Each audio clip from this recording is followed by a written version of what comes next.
Delhi liquor కేసులో bail కోసం ఢిల్లీ హైకోర్టును ఆశ్రయించారు ఎమ్మెల్సీ కవిత. నిన్న ఈడీ కేసులో బెయిల్ పిటిషన్ను కవిత దాఖలు చేశారు. దీనిపై నేడు ఢిల్లీ హైకోర్టు విచారణ జరపనుంది. 6వ తేదీన కవిత బెయిల్ పిటిషన్లను ట్రయల్ కోర్టు తోసిపుచ్చింది. ట్రయల్ కోర్టు తీర్పును సవాల్ చేస్తూ ఢిల్లీ హైకోర్టును కవిత ఆశ్రయించారు.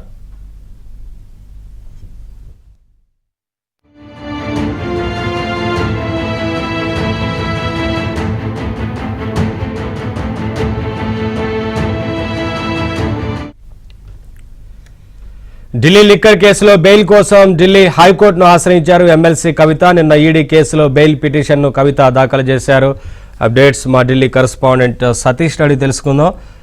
సతీష్, ఢిల్లీ హైకోర్టును ఎమ్మెల్సీ కవిత ఆశ్రయించింది. ఇక ఢిల్లీ హైకోర్టులో ఒక పిటిషన్ కూడా దాఖలు చేయడం జరిగింది. ఆ పిటిషన్ ఈ రోజు విచారణకు రాబోతుంది. అయితే ప్రధానంగా ఢిల్లీ లిక్కర్ మనీ లాండరింగ్ కేసులో ట్రయల్ కోర్టు తీర్పును హైకోర్టులో ఎమ్మెల్సీ కవిత సవాల్ చేసింది. లిక్కర్ పాలసీ మనీ లాండరింగ్ కేసులో తనకు వ్యతిరేకంగా ఆధారాలు లేకుండా అరెస్టు చేశారని, కేసు వాస్తవాలు పరిశీలించి తనకు అనుకూలంగా ఉత్తర్వులు ఇవ్వాలని పిటిషన్ లో కవిత పేర్కొంది. ఇక 1149 పేజీలతో హైకోర్టులో బెయిల్ అప్లికేషన్ కవిత దాఖలు చేస్తుంది. త్వరితగతిన తన పిటిషన్ పై విచారణ జరపాల్సిందిగా కూడా కోర్టు ముందు విజ్ఞప్తి చేయడం జరిగింది. మరి కాసేపట్లో అంటే మధ్యాహ్నానికి దీనిపైన స్పష్టత వచ్చే అవకాశం ఉంది. కేసు నెంబర్ 61గా ఇప్పటికే ఢిల్లీ హైకోర్టులో నమోదైంది. అయితే ఇటీవల ఎమ్మెల్సీ కవితకు ఢిల్లీ లిక్కర్ కేసులో ప్రధానంగా ఈడీ సిబిఐ కేసులో 6వ తేదీన బెయిల్ తీర్పు వెల్లడించిన ఆమె బెయిల్ ను నిరాకరిస్తూ ట్రయల్ కోర్టు తీర్పు ఇవ్వడం జరిగింది.